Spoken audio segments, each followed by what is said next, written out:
Hello, magic makers, and welcome back to the Metaphysical Apothecary. We are your hosts, Megan and Shannon. We are also known as the Scorpio Sisters, and we are here to explore the mysterious, magical, and the arcane. What's also interesting, and I'm not going to spend too much time on this because I think we're more interested in music in its purest form during this podcast. An architect, Goethe, he's quoted often to have said, architecture is frozen music. When you're entering into a building that is well structured and engineered, domed buildings or pyramid shaped, you'll find that there's a lot more harmonious vibrations happening. That is similar to music that makes you happy. You'll also find discordant energy happening in buildings that are not well structured, that's acting very similar to music that is causing you to be stressed out. Yep. It's just one of those really interesting bridges. Music is more than just a sound that we hear. It's also partially, or could be part physical matter that we touch as well. Right. In buildings like that, in buildings that are built in ways that the math is pleasing and creates pleasing arrangements, just like the math creates pleasing arrangements in music, the sound and the way that the air moves in those places is soothing. It makes you feel at peace because it's beneficial to your physiology. It's beneficial to your brain. It's beneficial to your subtle body vibration. So any small sound that happens, say, in a cathedral that was built on purpose to amplify music and resonate it back to the listeners, that's going to be beneficial to you. It's going to make you feel peaceful and good. Whereas, say, in a big echoey warehouse, or so often our office buildings are built for function rather than for actual ease, the way that they echo and the way that the sound kind of bounces off of things and shatters and splinters apart just creates this general feeling of unease and unbalanced feeling. Yeah. And then someone comes through wearing clicky shoes. Or I know that this has to happen because the architecture would shake apart otherwise, or have someone who is very energetically walking past your desk several times a day and the floor vibrates. Actually, the Greatest Showman soundtrack got me through a lot of those kinds of days, especially when this person was sort of very energetically, I'm just going to call it stomping because that's what it was, like just stomping past my desk 3 and 4 times a day. I used the Greatest Showman soundtrack to sort of counteract that vibration and help me from going into fight or flight, because my usual response is flight, to just remove myself from the situation, but I couldn't because I was at work. I had to find another way to deal with it. Yep, just like I can't fight everyone who's walking past in clicky shoes. Exactly. Like that would probably be a waste of my energy. It would be. Self-agency and self-sovereignty, they chose to wear those shoes. I respect that they like those shoes and they chose to wear them. It's just my misophonia got triggered. That's all.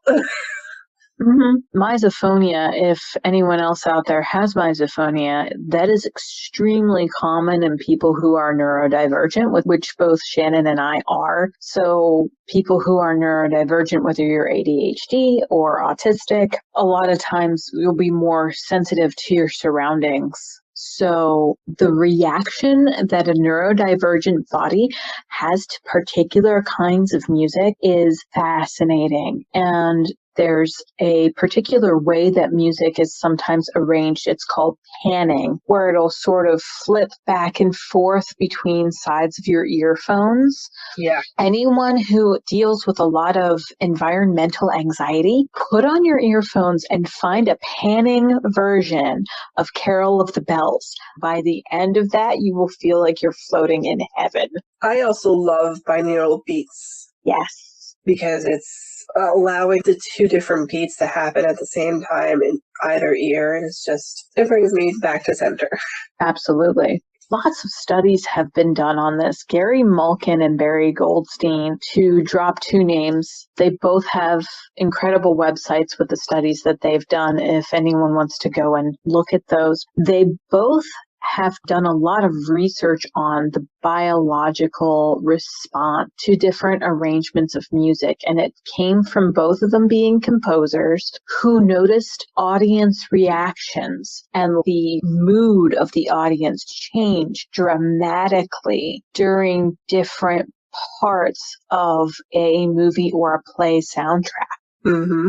How things just completely shifted for people. Barry Goldstein, in particular, he calls music bioenergetic medicine. He talks about how vibrations can act as non-invasive medical treatment. And he has actually composed an array of recordings to help with things like sleep or increasing alertness. He did this interview on the show Open Minds, where they listened to a few of the clips that he's created for specific purposes. And the biological response that I had to that, and my wife had to that when we watched that episode, was incredible. Mm-hmm. Something similar actually happened to my wife and I. We were isolating because of a COVID exposure a week or two ago. We're both fine. Everything's okay. But she was working from home and she was listening to instrumental Disney soundtrack music, very zen, calming soundtrack. And she comes out and into the kitchen. It was like, I feel like I'm going to go to sleep. I cannot focus. I can't concentrate. She said, I think it's the music I'm listening to. I was like, okay, let me see if I can help you out. I sat her back down. We went on YouTube and I found hang drum music. Those drums, they look like large metal spaceships.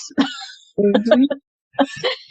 That was still soothing and resonant, but it was more upbeat. It was fast paced. And I put that on. I look over from what I'm doing a few minutes later and I see her dancing in her chair. She's alert, able to focus, and the rest of the day was fine. Mm-hmm. Yeah, when I get into those humdrums in the middle of the workday, I tend to listen to drumming too, whether it's dramatic drumming or just drumming in general. It's soothing, like you said. It's like a heartbeat, and it lets you know you're there, and it's not something that you're likely to fall asleep. You might fall into a trance. That has happened. Yeah. But I'm not going to fall asleep at my desk when my humdrums happen. So I put drumming on. Right. I think part of it is because that rhythmic percussion speaks to the heart. It increases your heart rate a little bit, which increases circulation, which feeds the brain. Mm-hmm. An experience I had using music for self-care and realizing that I needed to incorporate it more into my energy work was when I was actually cleaning my home. And I like to put on a particular soundtrack when I do that because it engages the mind and it helps keep my energy up. I was not feeling great emotionally on this particular day. And as I was cleaning, I suddenly realized that I was like dancing to the music, but the way I was dancing was with my heart sort of centered in the movements, my heart chakra sort of centered in the movements. And I felt a warmth in that chakra and recognized that song was engaging and opening that energy. Mm-hmm. After that, I actually created a chakra playlist. And I have another one for energy, another one for catharsis. All of it's popular music. Mm-hmm. The song, if anyone is interested, is Try Everything by Shakira from the movie Zootopia. Shakira is definitely on my raise energy and get inside your heart chakra. Yeah, the beats that are in it and the rhythms. And some of her lyrics are a little bit more shallow, but some of them are quite in depth. Mm-hmm. As you know, Meg and I have been roommates in college. There have been more than one time where I just needed to raise energy or I needed to shake off my own emotional dreariness or anger or whatever. And the best way for me to have done that during college was actually through dance. And Shakira makes you dance. You can't help it. Maybe not every song, but I don't love every song from every artist that I love, so it's okay. Right. It's okay to cherry pick songs that you love. Yeah. Let's normalize this. That's perfectly fine, and I still really respect and enjoy her music. Some songs are shallow, that's good for some people, and some songs are not. It's good for me. Yeah, absolutely. I have more problems remembering to incorporate music in my energy work and my magic because I haven't danced in a while. I often forget that music is very helpful beyond dancing. I know that it's really, really good for me because I'm not good with alarms. I blame it on my Pisces rising, and I'm not sure if that's okay with everyone else who's a Pisces rising out there. But I want to continue to be asleep once I am asleep. That is my natural state of being, is asleep. Megan has seen it happen. I've done it more than once while not living with Megan in different scenarios. Alarms will go off. My body just shuts it off without my consciousness even knowing that it's done that. One of the songs that Megan was actually able to find that would raise my energy and get my consciousness engaged in the day was I Will Walk 500 Miles. Yep. That is not something most people will be like, oh yeah, that's the song that wakes me up. Well, it starts by saying, when I wake up. Yes. By